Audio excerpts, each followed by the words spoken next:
श्री जिन चरणारविंद मकरंद रस रसिक माताएं, बहनें और सज्जनों,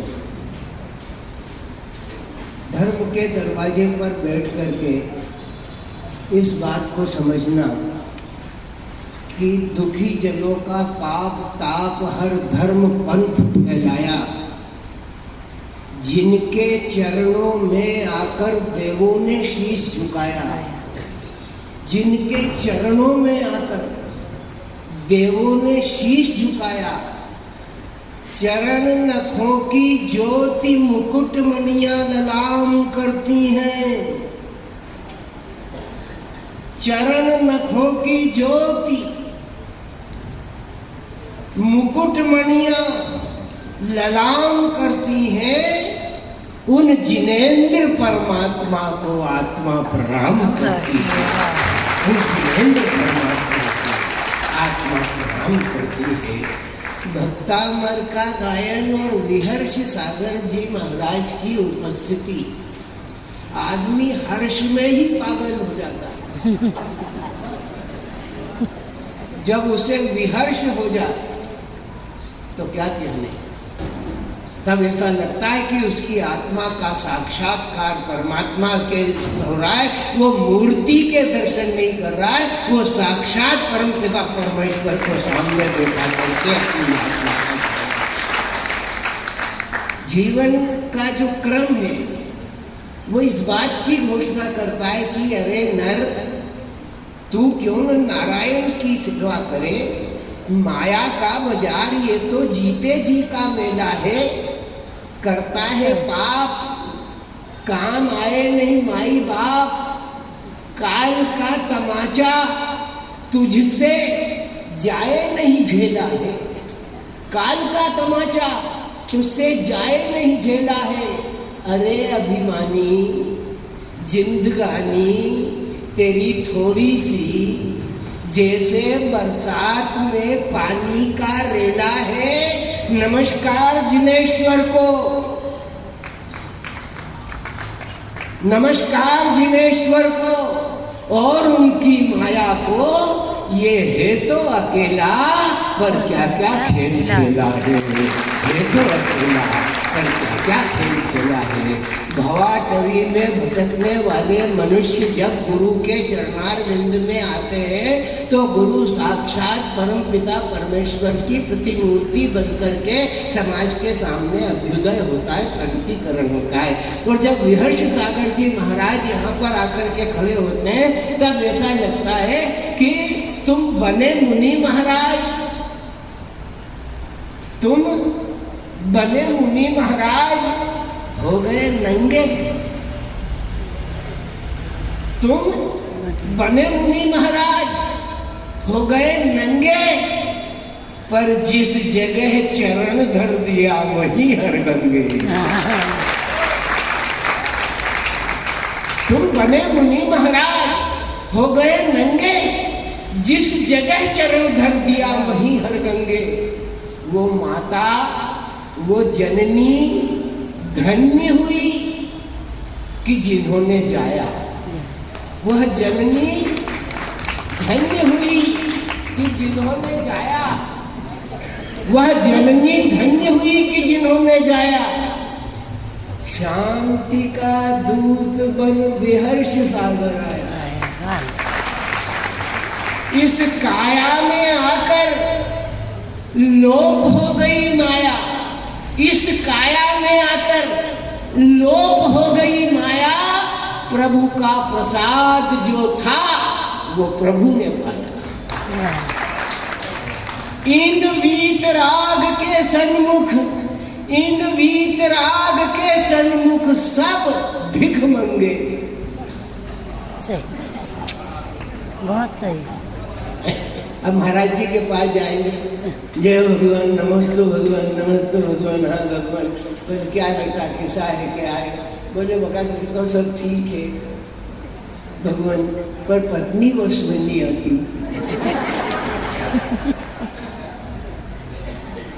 अब महाराज जी इसका क्या उत्तर देंगे? वो यही कह सकते हैं कि भैया ऐसा मैं कर सकता तो साधु होता क्या। दुनिया में माया की भवाटवी में बकल करके अपने आप को डुबो देने का काम तो संसार का प्रत्येक मनुष्य कर लेता है। माया में डूब करके सारे मनुष्य अपने आप को डुबा देते हैं, लेकिन वीत रागत्व को स्वीकार करके अपनी भावनाओं के अनुरूप उस आराध्य की आराधना करने के लिए जो निकलते, निस्संदेह वो इसी बात की घोषणा करते कि इस नंगे के आगे नो ग्रह पानी भरते। कोई ग्रह इनका क्या बिगाड़ेगा, क्या बिगाड़ेगा इनका। इस नंगे के सन्मुख नो ग्रह पानी भरते, वो तर जाते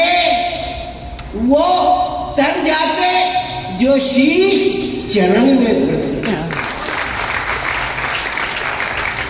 वो तर जाते जो शीश चरण में धरते। तप पिच्छी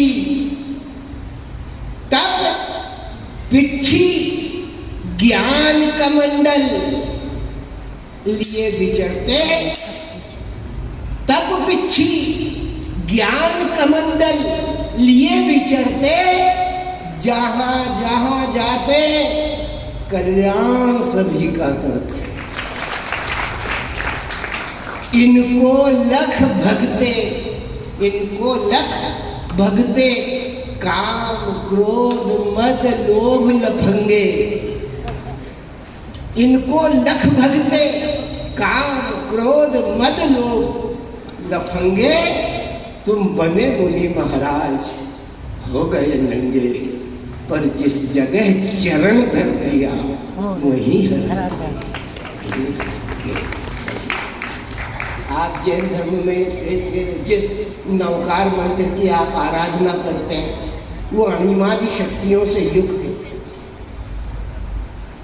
नवकार कहते हैं आप उसको, उसमें 10 अण्वय है, उसको 10कार क्यों नहीं कहते, नमोकारी क्यों कहते। आप पढ़ो मंत्र को, नमो अरिहंतम 1 2 कितने हुए, नमो सिद्धाणम, नमो आयर्याणम, नमो वज्जाणम, नमो लोए सौव साहूणम, कितने हुए। फिर नवकार क्यों, बता। क्योंकि इंद्रिय द्वार झरोखा नाना। नो छेद अपने शरीर में 9 खड्डे गिन लो, ऊपर से लगा के नीचे। 9 खड्डों का दरवाजा है ये। एक दरवाजे के मकान में चोरी चकारी हो जाती है तो जिसके 2 फाटक खुले उसके यहाँ तो चोरी का हर समय अंदेशा रहता है, प्रतिपल अंदेशा रहता है, प्रतिक्षण अंदेशा रहता है कि न जाने कब ये विकृति को प्राप्त हो जाए, न जाने कब ये अपनी भावनाओं का परित्याग करके कुसंगति में घुस जाए। लेकिन उसके 9 दरवाजे पर जो नवार्ण मंत्र रखा है वो मंत्र कौन सा है, कौन सा है, नमो अरिहंतम। ये धर्म अहिंसा से शुरू होता है, अहिंसा का पालन करता है, लेकिन पहला वाक्य हिंसात्मक है। अरिहंताणम, शत्रु का नाश कर। शत्रु कौन है, रामलाल, श्यामलाल, गणेश या मोहम्मद या कोई अन्य, कोई वो शत्रु नहीं है। अपने कर्म, काम क्रोध मद लोभ कषाय, ये सब हमारे शत्रु हैं। जो शत्रुघ्न है आपके, ये हमारे शत्रु हैं। इन शत्रुओं का नाश करने के लिए ऋषियों की आवश्यकता होती है, मुनियों की आवश्यकता होती है। मुनि वही है जो मनन करता है, मननेषु मुनि न, जो मनन करे वो मुनि। आपके द्वारा कही हुई बात को मनन करके निष्कर्ष दे करके निर्णय दे करके आपके तरण तारण की ओर प्रेषित कर दे वो मुनि। इन्होंने अपने संसार का परित्याग करके संसार को मार्ग दिखाने के लिए अपने संसार का त्याग करके दूसरे का संसार सुधारने के लिए जब व्यक्तित्व निकलता है तब उसके पास मुनित्व आता है और वह मुनि कहला करके संसार के कल्याण की कामना को लेकर के चलता है। इनकी जात क्या है? इनकी जात क्या है महाराज जी की? बताओ। कोई ये धोबी है, धोबी। ये धोने आए तुमको, जो तुम पे मेल चढ़ गया है ना उसको साफ करेंगे ये। गुरु धोबी, शिष्य कापड़। आप सब कपड़े हो, किसी में काला लग गया है, किसी में पीला लग गया है। यहाँ पे तो बहुत सारे लोगों का सरनेम भी काला है, जैसे योगेंद्र काला, हाँ कमल काला। अब कमल तो पीला होता, ये काला। ये अपना कलमश धोने के लिए आया है, ये अपना कलमश धोने के लिए आया। और मैं भी अपना कलमश धोने के लिए आया हूँ। ऐसा लगता है कि मेरा पेंट खिसक करके मुझे दिगंबर बनाने का प्रयत्न कर रहा। मैं बार बार उसे संभाल रहा हूँ। ये धर्म का प्रचार बनाने के लिए आ रहा है। दिगंबर आए से दिगंबर आए। ये राजा नाभि के वंश से निकल करके आने वाला जो धर्म है, राजा नाभि कौन है? ये नाभि और ये मेरुदंड। नाभि और मेरु देवी के संसर्ग से जो आदि संस्कृति का उद्भव और विकास हुआ है, वही जिनेश्वर की मूल भावनाओं का परिचायक बन करके खड़ा हुआ है। जब वो परिचायक बन करके खड़ा हुआ है तो हमारे दुखों को, हमारे कष्टों को, हमारी मुसीबतों को मिटाने के लिए एक ही भाव रखता है। और वो भाव किस बात का है? किस बात का है? कि हम तरण तारण हो जाए, हमारा तरण तारण हो जाए और हम आगे की ओर बढ़ते हुए चले जाएं। जिनेश्वर की आराधना में अपने आप को सादर समर्पित कर दें।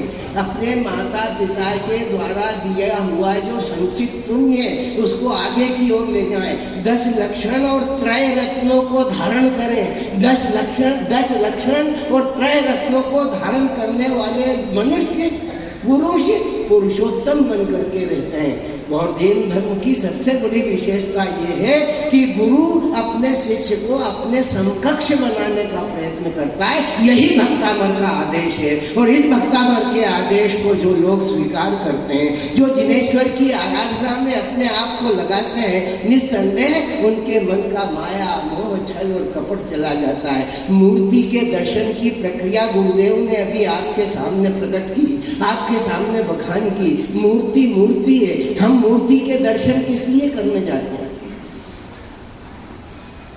पत्थर ही है ना, क्या है वो? पत्थर है।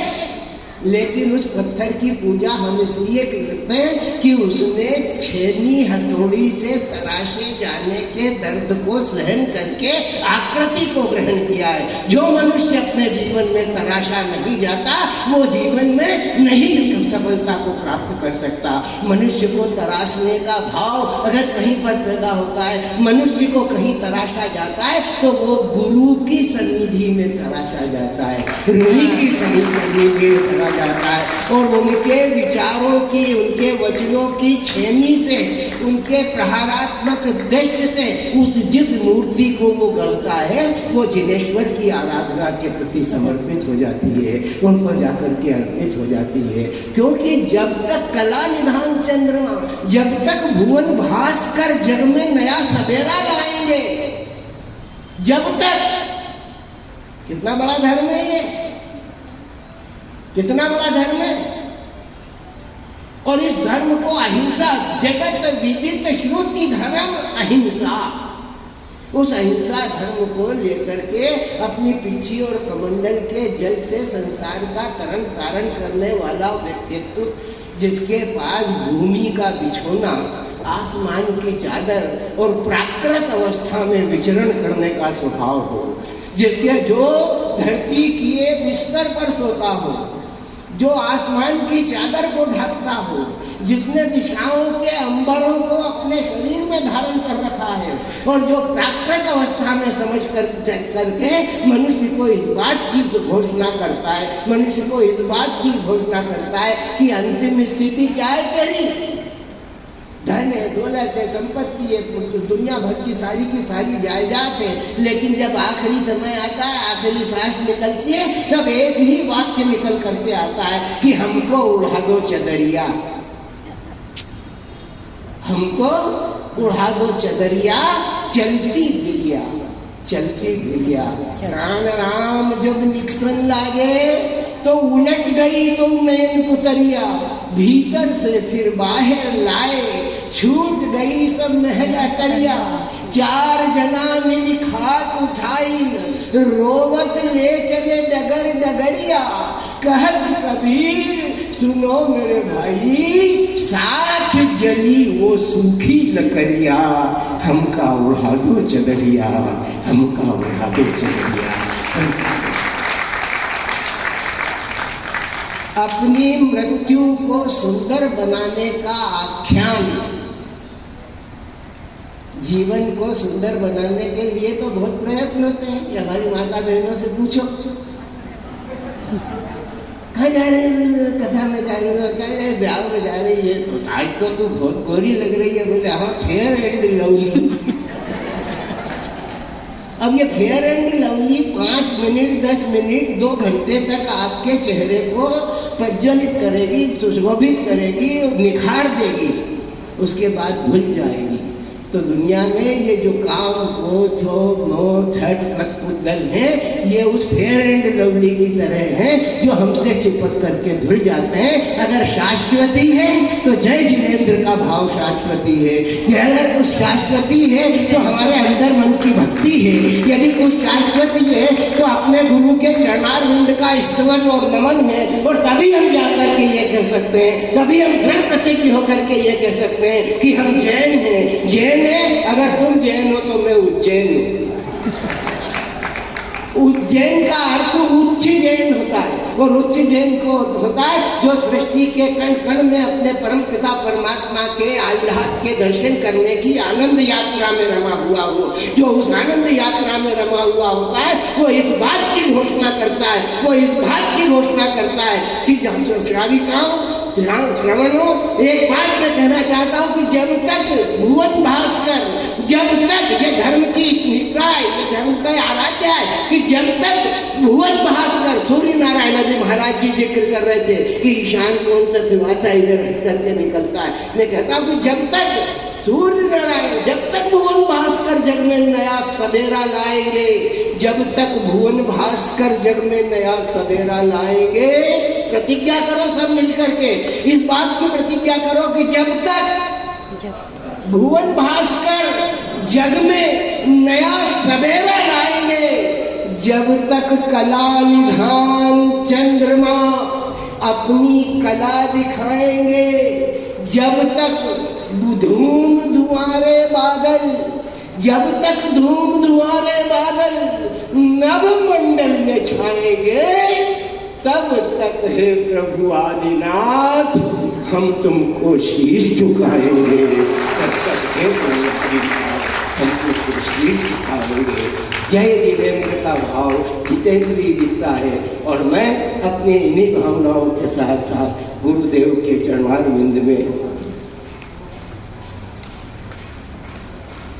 फिर करूँ। अभी रेंद्र तेरा टाइम, तेरे पास टाइम किसी का बाप का गुलाम मोगरी से कूटे, पका कर के निचोड़े, ताकि हमारे जीवन में आया हुआ कलमश कषाय निचोड़ करके दूर हो जाए और हम उस साफ स्वच्छ वस्त्र की तरह आपके चरणारविंद में नमित हो।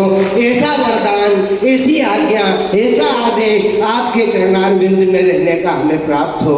जय जिनेंद्र। चरणों में नमन करते हुए अपनी भावनाओं के जल से आपके चरणों का प्रक्षालन करता हूँ, अभिवादन करता हूँ, नमन करता हूँ। जय जिनेंद्र, जय जिनेंद्र, जय।